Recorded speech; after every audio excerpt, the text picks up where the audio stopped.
Hey everyone, this is your host Sonal on the Blue Mug Chat. Hope everybody is doing fine, and it seems like we are almost at the tail end of the pandemic. Keeping my fingers crossed and hoping that we will get back to normal life soon enough. Before we get on to the conversation, please don't forget to like, share, and subscribe my channel, just underscore Sonal, on Facebook, Instagram, and YouTube. Also, don't forget to share the video with on your timeline with your friends and family, because I can promise that every conversation that comes out of this platform is inspiring and we can all learn from it. So talking about today it's all about filmmaking. Tell me something, when I say filmmaking, what are the few thoughts that actually pop up your mind? I'm pretty sure it's glamour and all that jazz, because you know what, it is the glamour and all that jazz, but there are some people who have taken it far and beyond. And our today's guest Maya Chandra is one amongst them, because she has redefined the way in which film production is done. She has brought about transformation in every aspect of India, whether it's a political, or it's industrial, or healthcare, or social. She has, with her work and diligence and focus, brought about changes in India that have actually given us a very global image. She was also one amongst many who were actually responsible for bringing the IT wave in Bangalore, which then trickled down to different segments in India, making it the call center hub, including Gurgaon. So, and she has worked with the who's who in the global scenario, whether it's the CEO of Microsoft, it's Warren Buffett, Laxmi Mittal, Amitabh Bachchan, Tony Blair, you name it, and she has worked with all of them. So, as you can see, we have a lot to talk about. So, let me bring Maya with us on the show. Feel free to ask questions, leave comments. I will get to them at the end of the conversation. So, here it is. Hi, Sonal. Hi, Maya. Welcome to the show. Hi. Thank you. Thank you for having me as a guest on this lovely blue mug chat of yours. So There I are blue. thought I'd be appropriately dressed in blue for you. Yes, yes, absolutely. And you know, that whole blue color is very soothing. It has a very soothing energy about it. So looking really nice. Thank you. So, Thank you, Sonal. I'm going to quickly introduce you to the audience, Maya, and then we can go on with the conversation, as I have, like always, a lot to talk about. So Maya Chandra, founder director of Maya, a 20 plus year enterprise specializing in the production of corporate films, documentaries, advertisement, music videos, public service films, etc. From the year 2000, she was handpicked by the government to create films to promote Karnataka as the most favorable investment destination. Her testimonial interviews with the global leaders like Tony Blair, Chinese Premier Zhu Rongji, Laxmi Mittal, Ratan Tata, CEO of Microsoft, Dell, and GE made the way for the state to garner the high brand value. Uh, she discovered this raw area of communication and transformed the way communication is devised in the healthcare communication.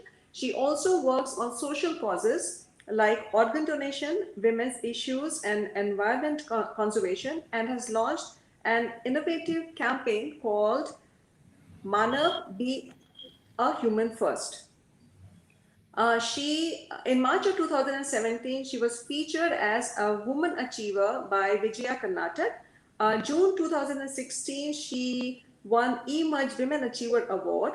And January 2016, the prestigious Chanakya Award for the Best Communicator. And her company has won 17 PRCI Corporate Collateral Awards in the past 5 years for their films in various categories. So, wow, just wow, Maya. Thank you.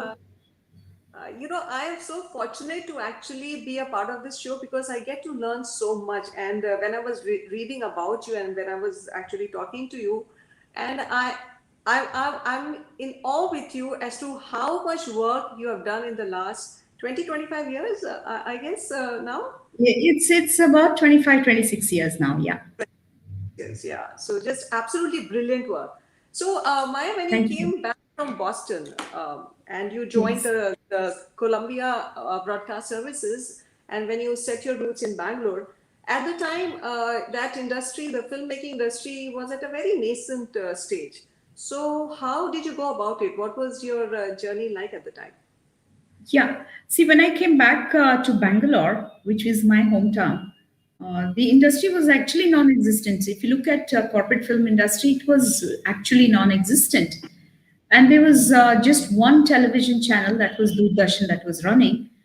So there was hardly any scope, I would say, for somebody like me who studied film production and came back to Bangalore. So I started off as an editor, as a film editor, working at various studios, editing short films for many people. So that's how the whole journey began. And also at that time, women in editing was like a very big rarity, you know. So there was times that you had to sit outside the studio and wait for someone to give you the work, and then you would go in and do the work, and it was manual editing at that time. There were no computers and things like that, so it was actually physical editing that was going on in studios. And there was a lot of problem because they didn't like a woman in that segment and various other things. And I was a woman who came back from Boston, and there were certain technical requirements that I required. And I remember these guys in the studios talking about, oh, where what does she think of herself? She's come back from Boston, and then she thinks she can rule the editing world or whatever. So there was various things like that we overcame, but that also gave me a very pleasant opportunity to meet up with a lot of people in the industry. And slowly, they understood that I was very passionate about this field, and then they started giving me the work. And that's how I actually started being an editor. And then I started, collaborating with people and making corporate films.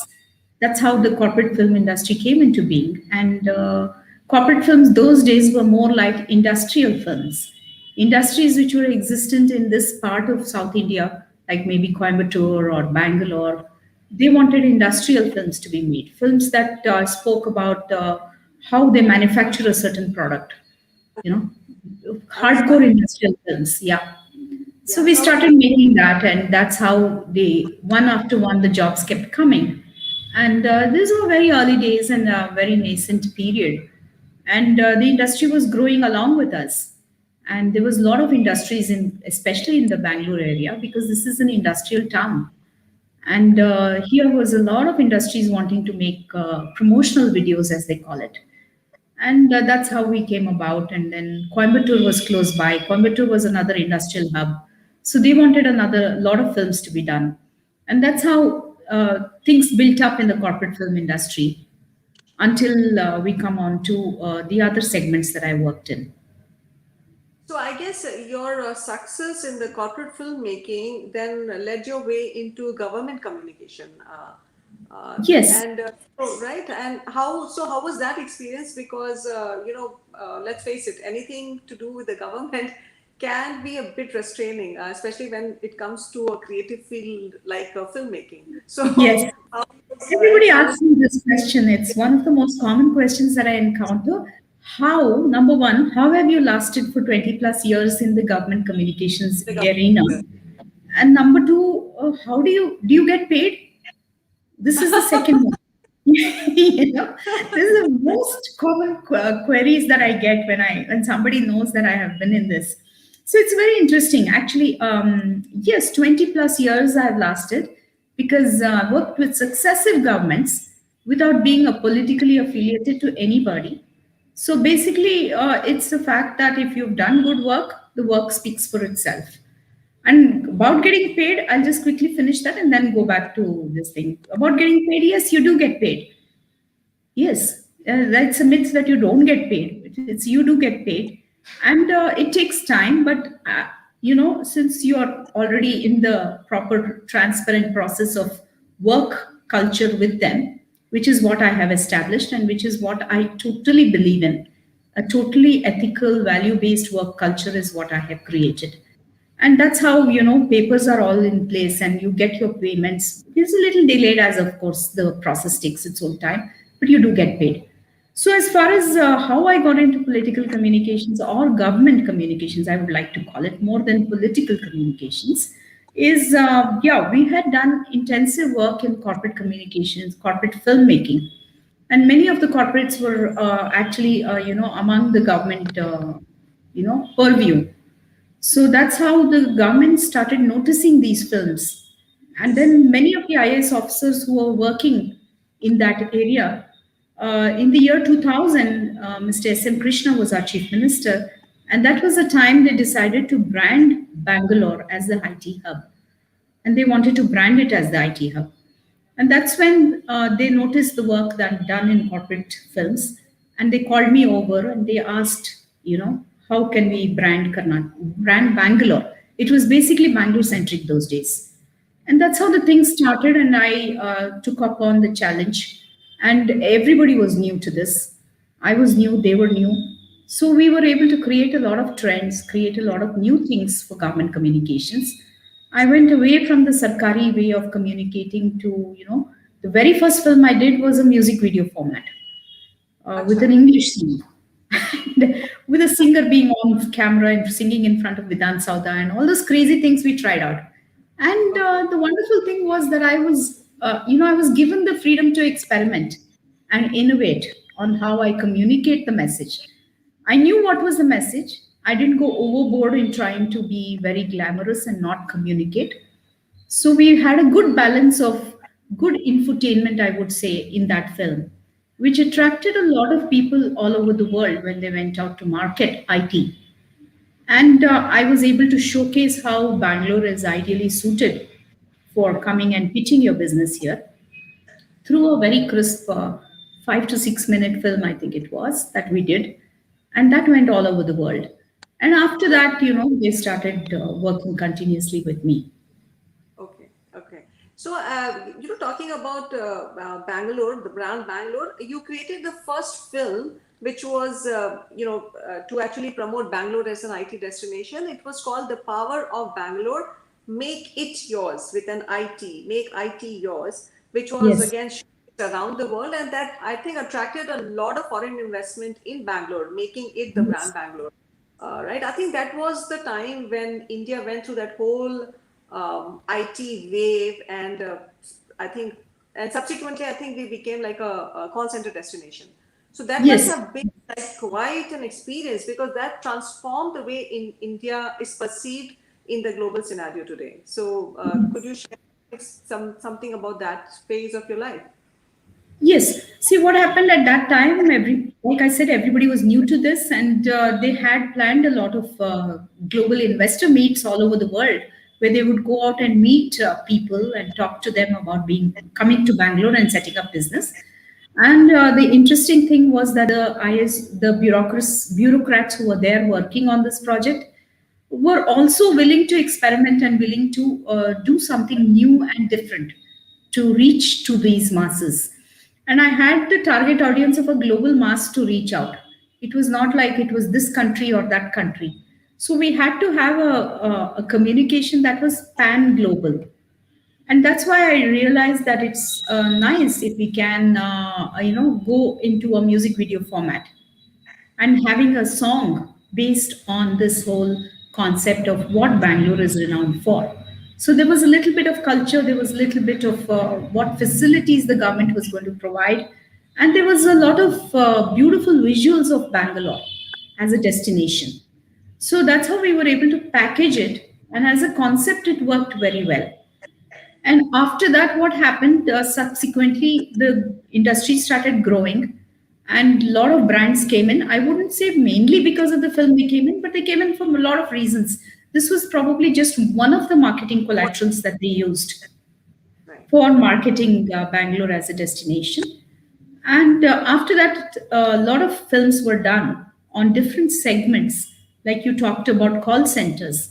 They were called at that time the business process outsourcing Right. industry, Yes, correct. and BPO, as they very popularly were known. So Yes, we correct. did a specific film on the BPO, and then this is how I strategized the communications for them, for the government, where I said that you need to do separate films on each of the business verticals that you're planning to build. So we did some on the business process outsourcing. Then we did films separately on the smaller towns and cities that the government was providing facilities for industries to come and set in. like, for example, Mysore or Hubli or Mangalore. These were all the hubs in which the government wanted to set up their businesses, investors to come and set up their businesses. So we started packaging each city to project to that particular vertical. And then the other interesting aspect of this whole time period was the testimonials that I proposed to the government. I said, see, once you're going out on this marketing effort, it would be nice to get testimonials from global leaders who come in and visit us and talk about their experience of being in Bangalore. So that, they were little unsure of how this will go. But when I did the first couple of interviews and I showed them how it will work, it really became a very big hit. So we started, interviewing. I started interviewing every global leader who came into Bangalore, who we could get access to, for example. So the very first one I did was, I think, Tony Blair. He was the prime minister of Britain at that time, and he came and visited Bangalore mainly because of the climate, the industrial climate. They wanted to study and have a first-hand experience of Bangalore. So Tony Blair came, and then the Chinese premier came in. So we interviewed all of them, and they packaged it into testimonials, and these were used to further the Right. effort of marketing Bangalore. Right. And then That we rush into the 2010 era, where the global investor meet started. when you say testimonials, so those were the testimonials of them talking about Bangalore as an IT hub, which actually further must have percolated into other aspects of India Yes, and Bangalore or Karnataka for that matter. So yes, that yes. so was it the first time that the testimonials were done in India with the Yes, global I leaders? think yes. See what happened when Tony Blair came in. I think couple of British industries, British companies had set up their offices in Bangalore. Okay. At that time, and that's when he had come in, and they had invited him as a special invitee, and he was able to talk about it because he knew from the British companies what was the experience of doing business in Bangalore. And it was a very, very cordial kind of an interview where he talked very eloquently about Bangalore being the futuristic business destination and why all companies should be here. So also the Chinese premier, that's how he spoke.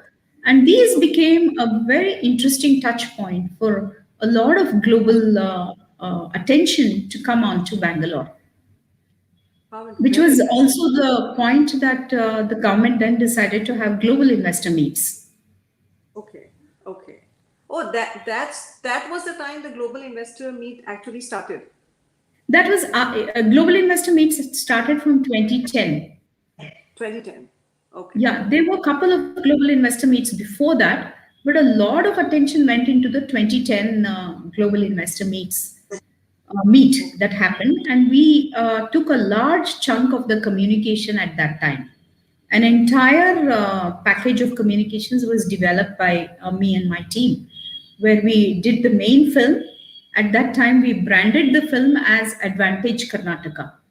you know Okay. that was how the thing came about.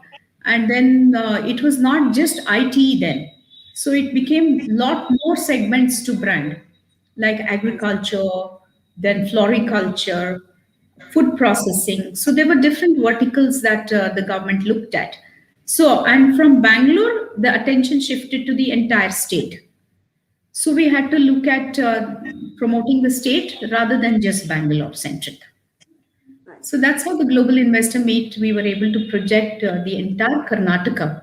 So which means the film that we did again was partial music video and a partial narrative. And it was a much longer and a stronger film that showed Karnataka as the investment destination. So that's how we Okay. conceptualized. So we went a little bit into the history of Karnataka as a traditional business destination. How the olden days kings and all of them did businesses with people around the world, and how the tradition continued. So we took a little bit of history and then twisted it to the present times. So that film also became very, very popular. and it set a tone for Karnataka becoming an industrial, I mean, an investment destination. Okay, okay. You have done a lot of documentaries also, Maya, to raise social awareness about so many aspects that India struggles with. So, what are some of the segments that you worked on as far as the social awareness is concerned? Yeah, a lot of films have gone into making, for example, rare diseases. There's a whole segment of our population that suffers from rare diseases. And it's a segment that's rather neglected, and most of us do not even know about it. When I came to know about it through a common friend, and they introduced me to this whole amount of people who were suffering from this, and they required a lot of help from various sources, right from procurement of medicines to getting people aware about rare diseases. So they requested me if I can help them with a film, and I was totally connected with that subject. And we went and we made a film for them, and that really did them well to create the required awareness. And I'm still connected with that issue. And then we went on to do a lot of work on organ donation, where there was a very interesting accident that happened, a very traumatic and interesting accident that happened, road accident that happened, that triggered me to say that I can use the medium more effectively for doing a lot of social awareness work. So there was an accident that happened where a guy was like cut into two. Unfortunately, I have to explain this. And he had about 12, 13 minutes of living time at that time on the road. And he expressed his wish to be his eyes to be donated. In Oh that moment my of dying, he God. expressed that his eyes should be donated. And I saw that on the television, and I said, it cannot be more profound than this. Somebody who's dying and who will ask for water or who will scream out something else, but he says, I Right, want to donate my eyes. Please see that it happens in the next few minutes. And he died, and the eyes were donated. So then we right. tracked the person, we tracked the story, and I did a documentary on him. His name was Harish, and the documentary came out extremely touching. And we created a music video on that based on a poem that he had written, and even that became a nice package. And that's when I decided to call the entire range of work in that segment as Manava. Manava in Manava. Kannada or in Hindi means being a human first.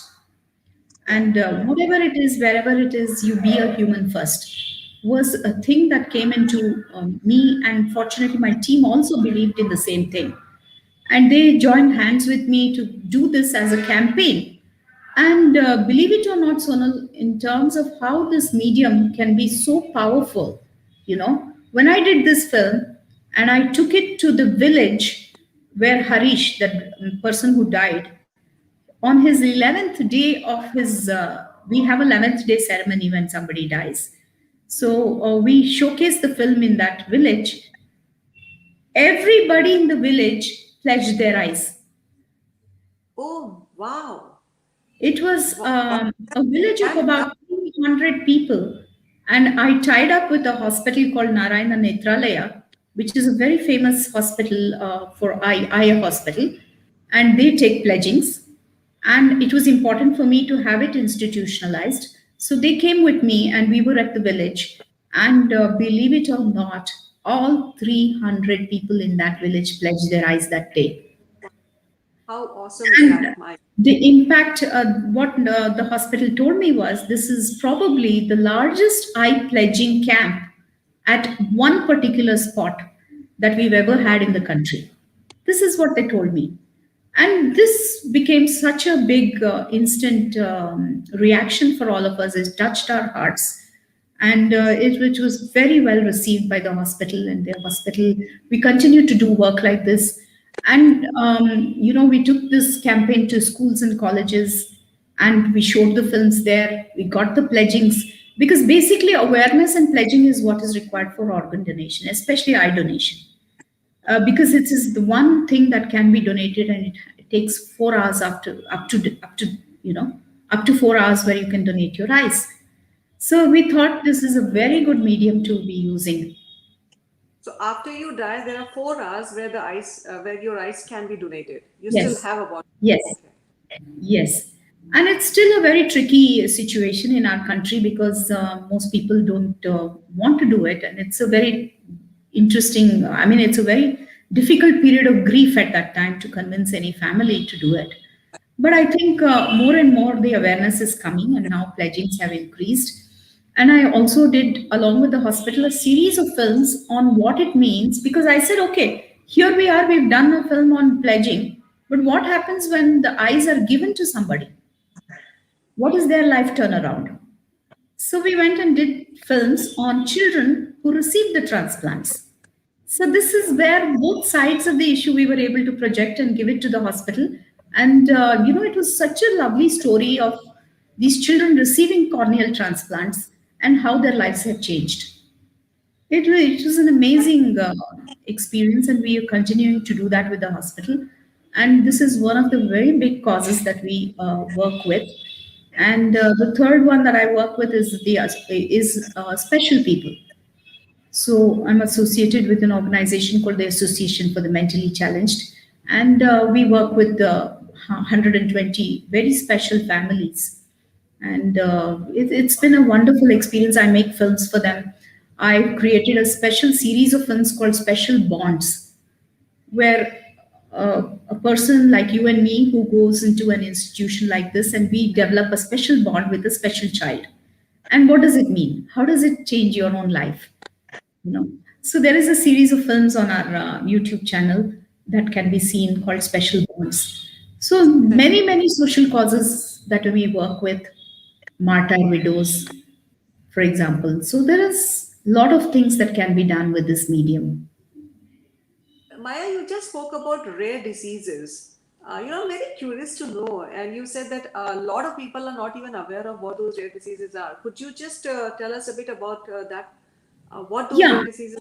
rare diseases are anything, can be from thalassemia to multiple sclerosis and many other diseases like that, where either the face swells up continuously, they're unable to function, and there is always a dystrophy in the genetic makeup of ours, and that's how it is not treatable. These diseases are not treatable because the genetics are where the problem is for these diseases, and they continue to live with those diseases, and they need supplements like thalassemia patients require constant blood transfusion to be to live their lives.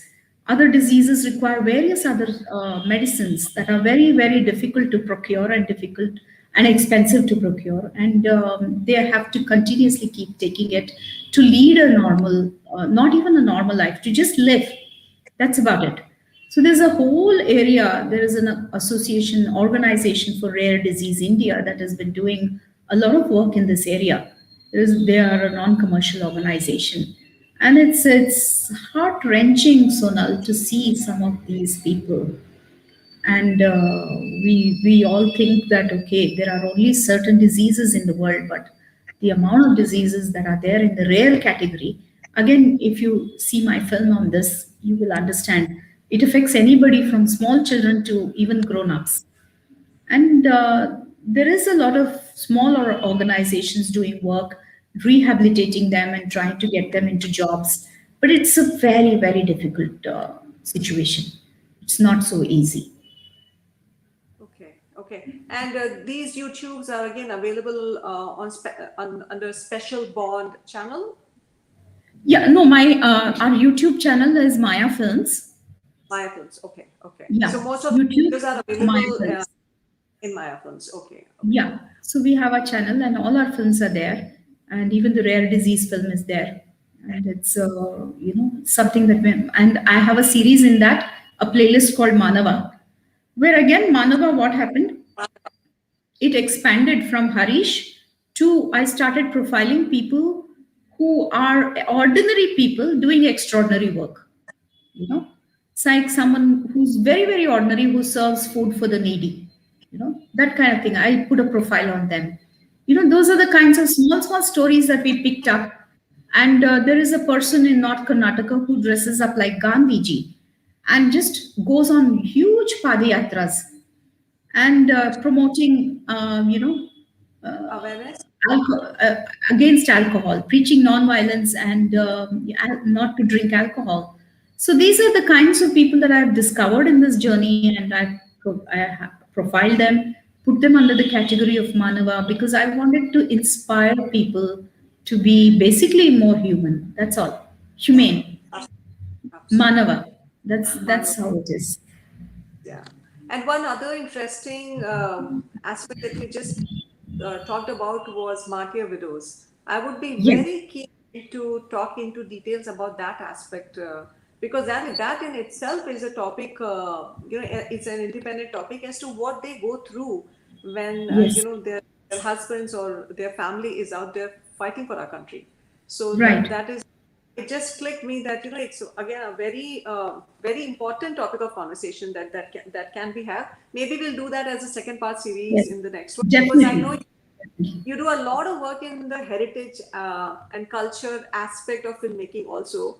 So Yes. may not be possible to cover all of those in this. So we'll definitely take it up on the next Hey, part. definitely, definitely, definitely. Um, I think we're already on the end of the show.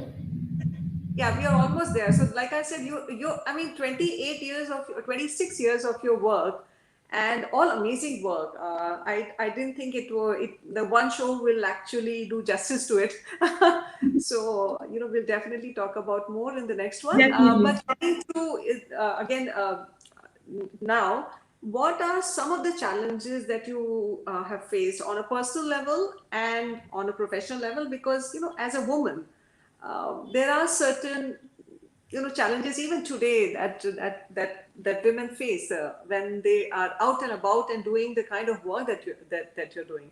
So if you can share it for the women audience out there, because I know as we speak there are so many out there still struggling to maintain that balance between the the house and the family and the career, so many other aspects. That's true. That's true. See, the thing is, in our business, in our industry, it's a 24 bar 7 bar 365 industry. No timings, no this thing, no regulation of how much hours you can work, or going back home, or we don't know what happens tomorrow.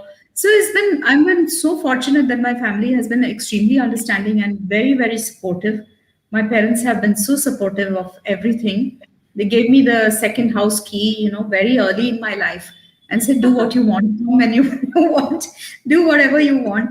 And this is what I tell my students: if you want to progress anywhere, first get the second house key to yourself.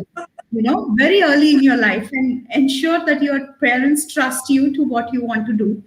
And this has been there, and my parents have been very, very supportive and very strong with me on letting me do what I want. And it's been lovely. My sister and my brother and all their families have been extremely supportive and encouraging to me in doing what I want. Because, like I said earlier when we were chatting, my family is a lot of engineers in my family, but I decided to take the other route, and they said, "Okay, you do whatever you want." And this was my passion, and this is how I came into it. As far as challenges in the industry goes, see, I wouldn't say that because I'm a woman I face so many challenges. I mean, it's part and parcel. I never think of a gender bias in my kind of case, because I have stood alone. I have stood with a team, very strong, working with the government, working with healthcare segments, working with corporates. And one thing that I have, like I earlier in my conversation, I told you, was a very ethical work culture and ethical work practice, and straightforward and transparency. These are the things that I realize that is very essential to build as a woman into the business model that I'm looking at. And that's how I've been recognized and treated with a lot of respect all through my work with my governments, the different governments, subsequent governments, right from chief ministers to bureaucrats who I worked with. I think it's been extremely respectful of each other, and I'm not really faced difficulty because I'm a woman. No, not like that. Probably I faced difficulty not getting very, very massive projects because I'm very ethical. You know what I Oh, mean? So that's how I've been, and that's how I. It doesn't matter to me. For me, ethics comes more ahead than my business principles, than doing business or being commercial about my business. So that's why I have proved. I have always taken budgets that I have said that this is my creative concept. This is why it costs so much, and hence I need this kind of budget to do my work. And they have understood that when I have explained, and I have been very, very forthright and transparent about my budgets. And I have said, this is why this budget will cost this much, and you need to pay me this much to do this kind of concept. If you don't have that budget, okay, give me something what you feel, and I will alter the concept in the way that it's going to be there. So I have been having a great understanding in how to deal with this kind of thing where you're looking at the commercial aspect of it. But as far as the kind of status in the industry, I don't think I've really faced any discrimination as such, being a woman, and there's a lot of envy, of course, that goes on with the other male people in the industry. But number one, I've had a lot of friends in the industry. I don't have enemies, and I never realized that I should make enemies in the industry. And I think that's a very, very good principle that I have followed, and not get into any riff-raff with anybody. okay. That's also to know your passion early on is also, hats off to you, because a lot of times when we are growing up, like you talked about the second key, well, we need to know what we want to do to get the second key, right? This Trust me, generation, I didn't know. I wanted to go into broadcast journalism, wanted to be a reporter, and I wanted to do all kinds of crime reporting and sneaky reportings and all that. That's what I really wanted to do. But then, I went into corporate films, and corporate films went one led to the other, and it's still enjoyable. I'm doing a lot of things today that I enjoy doing. Every day is different. unless and until you enjoy doing something, you can't really sustain it for 25 years for sure. Because at some point Yes, in yes. time, you give up. And so, that's again, to know your mind, I guess, is also a very important thing early on in life, which I think today's generation is very apt at. They are a lot more sorted than we ever were. So, I So have yeah, a I have comment from good luck. I'll just highlight the comment from Jiten Bhai. Good luck to Maya and Sonal. I have worked closely with you both. Congratulations on bringing core issues to limelight. The success of my pioneering PowerPoint presentation of 150 slides on the relationship between royal families of the princely kingdoms of Baroda and Mysore goes to Maya. Thank you, Jitendra Bhai. thank We you, will Mr. do Gaikwad. another series with Maya on the whole culture and heritage aspect of her work in the next chat show. So Sure. for now, I'm actually done with most of my questions, Maya. If there is anything you would like, any message that you would like to give to the audience, or anything that you want to share with the audience, please go ahead before I wrap up my show. No, it's been a lovely chat with you, and I look forward to the next one. And we've just skimmed the surface of a lot of topics, and we didn't come into healthcare communications, but that way we'll do sometime later. But No, please. the Uh, thing I want to tell your audience is it's very important for us to be very compassionate, and the world requires a lot of compassion and humanity. Manava, the series, is where I'm looking at, where all of us open our eyes to the world around us, rare diseases, eye donation, eye pledging, and the special people in our lives around us. So all of us can do our little bits for this. And I would look at people to come in and see the films on our website and see how they can be a part of this whole thing of being a human first. Yeah. So on that note, her YouTube channel is Maya Films, where we could actually go and take a look at all the documentaries and the filmmaking that she has done, especially the social causes, and that also gives us the direction if you want to pick up a social cause and pursue it in any shape or form, because in every city there are avenues that we can all work on. So it was absolutely a pleasure chatting with you, Maya. A complete pleasure, and I'll see you again next Thursday, where we can Thank you know, you like so I much. said, you were able to kind of, you know, touch on certain aspects of your work, and in the next Yes. series we'll deeper, and we Sure. will take it from there. Thank you, Okay. audiences, for joining. Thank you, Alia. My mom always there to support me. Thank you, Jitendra Bhai. Hi, Rajni, for joining us. See you all next Thursday on the Blue Mug Chat. But before that, I'll see you this Sunday on your online cafe with yet another very interesting topic on holistic health. This is Jess Sonal signing off. Bye. Thank you. Bye bye.